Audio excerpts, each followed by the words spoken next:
حضرات ہم بالکل چھوٹے چھوٹے بچے ہوا کرتے تھے اور آپ کو اس بات کا پتہ ہے علامہ احسان اللہ ظہیر رحمت اللہ علیہ چشمے یا عینک کو لگایا کرتے تھے۔ انہوں نے جب بھی کبھی کوئی نصیحت کرنی ہوتی تو اس نصیحت کرنے کے دوران نبی پاک حضرت محمد کریم صلی اللہ علیہ وسلم کی سیرت مطہرہ، آپ کی سنت مبارکہ، آپ کی حدیث مطہرہ کی روشنی کے اندر کوئی نہ کوئی نصیحت ہمیں کیا کرتے تھے۔ میں بالکل چھوٹا تھا، میں نے کئی مرتبہ اس بات کو محسوس کیا کہ جب آپ نبی پاک حضرت محمد رسول اللہ صلی اللہ علیہ وسلم کی حدیث مبارکہ کو بطور نصیحت ذکر کرتے، آپ کی آواز بھرا جایا کرتی تھی، آپ کی آواز آنسوؤں کے اندر ڈوب جایا کرتی تھی، اور کئی مرتبہ آپ اپنے چشمے کو اتار کے اپنے ناک کے گوشے پر گرنے والے آنسوؤں کو صاف کر رہے ہوتے تھے۔ میں نے حضرت علامہ شہید کو کئی مرتبہ حضرت رسول اللہ صلی اللہ علیہ وسلم کا نام نامی لے کے روتے ہوئے دیکھا ہے، اور آپ نے ان کی کئی مرتبہ تقاریر بھی سنی ہوں گی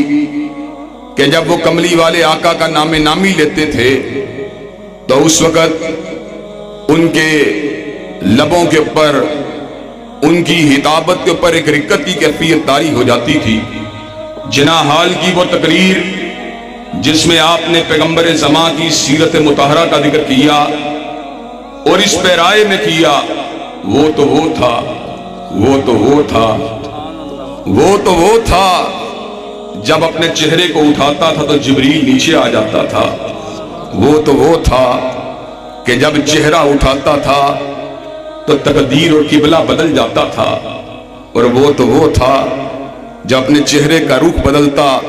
تو فاروق تلوار بدست ہو جاتا تھا، اور وہ تو وہ تھا کہ جس کے وضو کے قطرے صحابہ زمین کے اوپر گرنے نہیں دیتے تھے اور اپنے چہرے کے اوپر مل لیا کرتے تھے۔ وہ تو وہ تھا کہ جب چلتا تھا تو جبریل اس کی رکاب تھامتا تھا۔ وہ تو وہ تھا کہ جب نگاہ آسمان کی طرف ڈالتا تھا تو قبلہ تبدیل ہو جاتا تھا۔ وہ تو وہ تھا کہ جب اس کے دل کے ہوک اٹھتی تھی تو کائنات بدل جاتی تھی۔ وہ تو وہ تھا کہ جس کی حرکتوں کو رب نے قرآن کے حروف بنا دیا تھا۔ وہ تو وہ تھا کہ جس مسجد میں اس نے نماز پڑھی تھی رب نے اس مسجد میں نماز کو لاکھ نماز بنا دیا تھا۔ اور وہ تو وہ تھا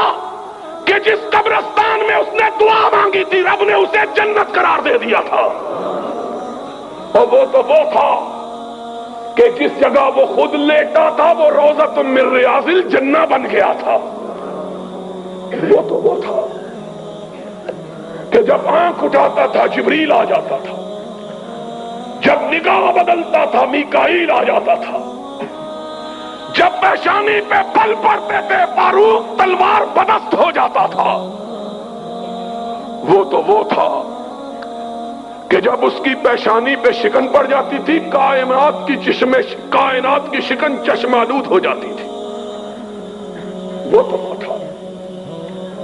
جس کے ادنا اشارہ ابرو پہ لوگ کٹ جانا اپنے لیے باعث سعادت سمجھتے۔ وہ تو وہ تھا، وہ تو وہ تھا کہ لوگ اس کے وضو کے قطروں کو زمین پر گرنے نہیں دیتے تھے۔ اور وہ تو وہ تھا کہ جس کی نگاہ اس پہ پڑ جاتی تھی جہنم اس پہ حرام ہو جاتی تھی۔ حضرات آپ نے اس تقریر کو سننے کے بعد اس بات کا اندازہ لگایا ہوگا کہ حضرت علامہ رو رہے تھے، اور آپ کے الفاظ کے اندر جو گریے کی کیفیت تھی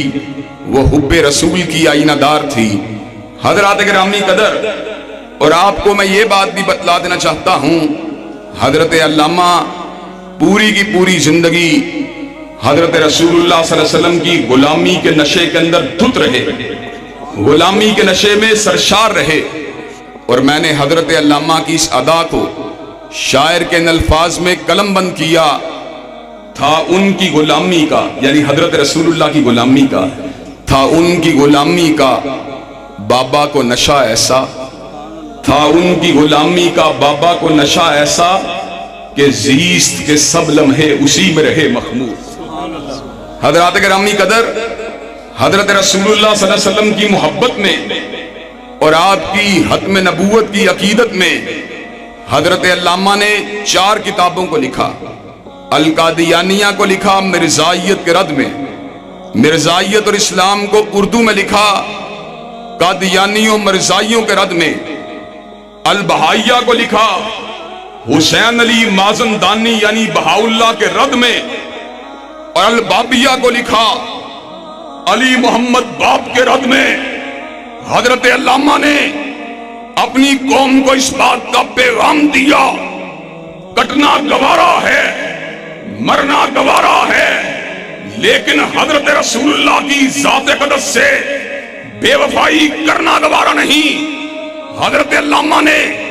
وقت کے سرداروں کو نہیں دیکھا، وقت کے چودھریوں کو نہیں دیکھا، جاگیرداروں کو نہیں دیکھا، سرمایہ داروں کو نہیں دیکھا، وزراء کو نہیں دیکھا، وزیر اعلیٰ کو نہیں دیکھا، وزیر اعظم کو نہیں دیکھا، صدر مملکت کو نہیں دیکھا۔ نگاہ اگر علامہ کی ہوتی تھی تو یا رب کے قرآن پہ ہوتی تھی یا کالی کملی والے کے فرمان پہ ہوتی تھی۔